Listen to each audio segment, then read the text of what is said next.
Yang dilarang itu PKI. Oke, satu. Kedua adalah ajaran komunisme, Marxisme-Leninisme. Itu yang tertulis. Keturunan ini melanggar TAP MPR apa? Dasar hukum apa yang dilanggar sama dia? Tidak ada. Persoalan seriusnya adalah jangan dipikir nggak ada dasar hukum. Itu poin penting.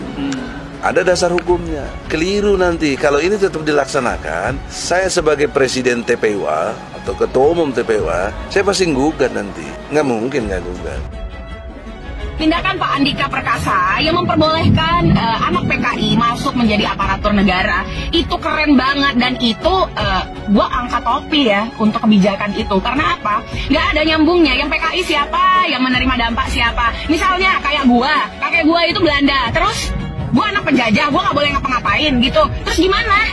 Sedangkan gue tanya nih sama lo ya, turunan apa yang troublemaker di Indonesia ini? Turunan apa yang buat masalah dengan aparatur negara di negara ini? Turunan siapa yang membenci negara pada saat ini?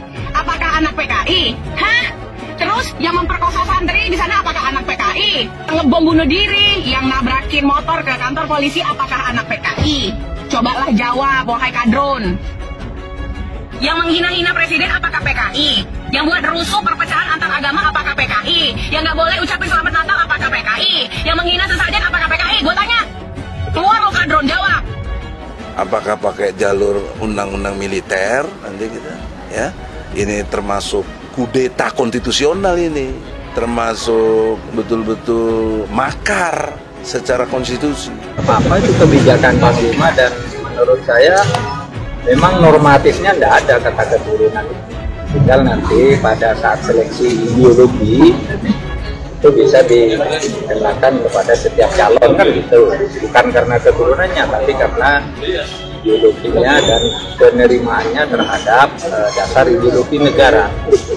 Saya kira normatif saja. Sejak zaman dulu juga kan tidak ada larangan keturunan. Cuma dalam praktek kemudian dibuat aturan-aturan bersih lingkungan dan sebagainya zaman dulu ya. Sekarang kita kan sudah bersatu semua. Mari kita pilih orangnya. Meskipun bukan keturunan PKI, kalau ideologinya PKI ya jangan diterima di dalam seleksi itu. Hebat loh, punya alat tes untuk tahu kecenderungan orang itu kemana. Itu ada alatnya dan itu ilmiah melalui uji coba yang lama. Sejak saya masuk TNI ya, tidak ada larangan bagi anak keturunan PKI untuk ikut mendaftar, tidak ada. Jadi kalau pendaftaran siapa saja boleh ikut.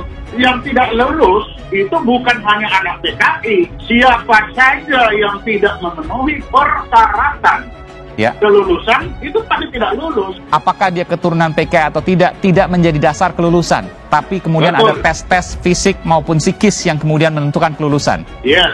Apakah dari dulu seperti itu? Iya, dari dulu saya masuk seperti itu kok. Kita bukan tipe-tipe yang kalau beneran lolos gimana?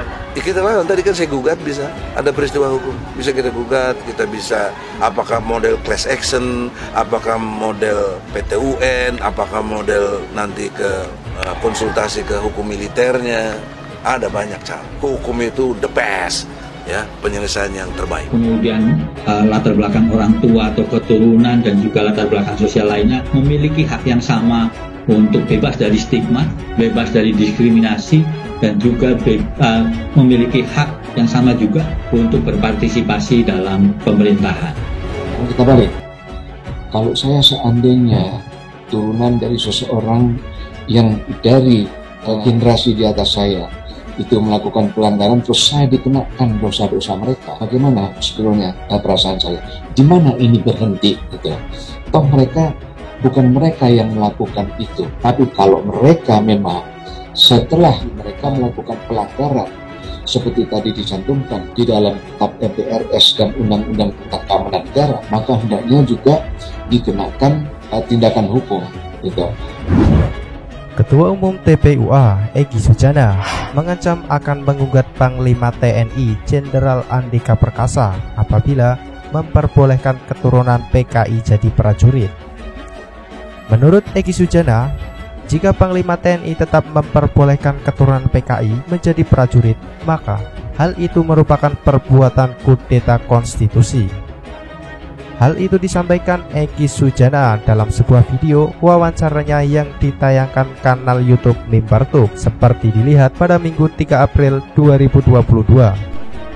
Dalam video berjudul Jenderal Andika Prakasa nekat bolehkan anak PKI masuk TNI itu, tampak Egy Sujana tengah berbincang dengan advokat muslim Ahmad Rozinuddin. Dalam video itu, menanggapi terkait pernyataan Panglima TNI Jenderal Andika yang memperbolehkan keturunan PKI menjadi prajurit TNI. Menurutnya, anak dari kader organisasi terlarang yakni Partai Komunis Indonesia secara hukum tidak boleh menjadi prajurit TNI.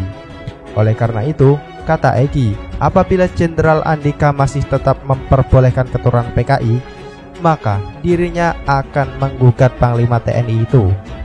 Jangan dipikir gak ada dasar hukum.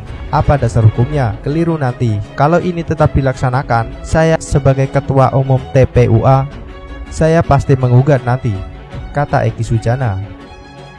Ia pun menjelaskan akan menggugat Panglima TNI itu lewat jalur undang-undang militer lantaran telah melakukan perbuatan makar, yakni kudeta konstitusi. Apakah jalur undang-undang militer ini termasuk kudeta konstitusional ini? Termasuk betul-betul makar secara konstitusi, tuturnya. Lebih lanjut, Egy Sujana mengingatkan kembali Panglima TNI Jenderal Andika bahwa keturunan PKI tidak boleh menjadi prajurit berdasarkan undang-undang. Wong undang-undangnya ada, dasar hukumnya ada, kok dibilang gak ada, tegasnya. Di sisi lain, mantan Kepala Intelijen Strategis TNI Laksamana Muda Purnawirawan Sulaiman Ponto menjelaskan soal TNI Jenderal Andika yang menyebut keturunan PKI Partai Komunis Indonesia boleh mendaftar jadi prajurit TNI. Sulaiman Ponto menyetujui hal ini, tapi ia meyakini bahwa keturunan PKI tidak akan pernah lolos jadi prajurit TNI. Kan Panglima menyarankan bahwa anak-anak keturunan PKI boleh mendaftar ikut menjadi anggota TNI. Kalau hanya ikut tes, ya boleh-boleh saja. Tapi saya jamin tidak akan pernah bisa lolos. Sulaiman Ponto menjelaskan bahwa seorang yang dekat dengan orang PKI akan terpengaruh paham PKI. Sementara TNI mempunyai instrumen pengukuran hal tersebut pada saat tes masuk prajurit. Karena sebagai keturunan PKI pasti ada keterpengaruhan. Nah, siapa saja yang terindikasi atau terpengaruh pasti akan gagal, kata Sulaiman Ponto. TNI punya alat ukur untuk menilai keterpengaruhan terhadap ajaran komunis, sambungnya lagi. Sulaiman Ponto menilai tidak perlu ada penyesuaian dalam seleksi prajurit TNI. Menurutnya, tes seleksi penyaringan paham komunisme atau yang bertentangan dengan Pancasila tetap harus dipertahankan. Laksanakan saja apa yang sudah dilakukan selama ini. Yang sudah dilaksanakan selama ini sudah sangat baik, tidak perlu diubah karena sudah dilaksanakan dengan konsisten, tanda Sulaiman Ponto. Di sisi lain, Komisi Nasional Hak Asasi Manusia Komnas HAM meyakini TNI memiliki instrumen yang jelas dan kuat dalam rekrutmen calon prajurit TNI. Oleh karena itu, Komnas HAM yakin tidak akan ada yang bertentangan dengan nilai-nilai Pancasila. Dalam rekrutmen TNI, ada instrumen-instrumen untuk mengecek apakah orang tertentu memiliki atau meyakini ideologi yang bertentangan Pancasila atau Undang-Undang Dasar 1945, kata Ketua Komnas HAM Ahmad Taufik Danamik pada Minggu 3 April 2022. Keyakinan Komnas HAM ini tidak asal bicara. Taufan merujuk pada kasus Enzo Sainz Ali yang ikut seleksi Akademi Militer atau Akmil saat itu. Banyak pihak yang meragukan pemuda berdarah Prancis tersebut diduga terseret organisasi yang terlarang pemerintah. Namun faktanya, ujar dia, TNI melalui instrumen rekrutmen yang digunakan tidak menemukan indikasi jika Enzo terlibat organisasi sebagaimana yang banyak dibicarakan oleh orang yang tidak bertanggung jawab. Saya juga yakin dalam pelatihan TNI ada instrumen kuat yang membuat mereka setelah jadi prajurit mencintai tanah airnya, tutur Taufan. Oke, nomor 4 yang mau dinilai apa? Kalau dia ada keturunan dari apa? Pelaku kejadian tahun 65-66. Ya, itu berarti gagal. Apa? Bentuknya apa itu? Dasar hukumnya apa? Izin TAP MPRS nomor 25. Oke, sebutkan. Apa yang dilarang oleh TAP MPRS? Siap. Yang dilarang dalam TAP MPRS nomor 25, satu, komunisme, ajaran komunisme, organisasi komunis, maupun organisasi underbow dari komunis tahun 65. Yakin ini? Siap, yakin. Cari, buka internet sekarang. Yang lain saya kasih tahu nih. TAP MPRS nomor 2566. 1. Menyatakan PKI sebagai organisasi terlarang. Tidak ada kata-kata underbow segala macam. Menyatakan komunisme, Leninisme, Marxisme sebagai ajaran terlarang. Itu isinya. Ini adalah dasar hukum. Ini legal ini. Tapi tadi yang dilarang itu PKI.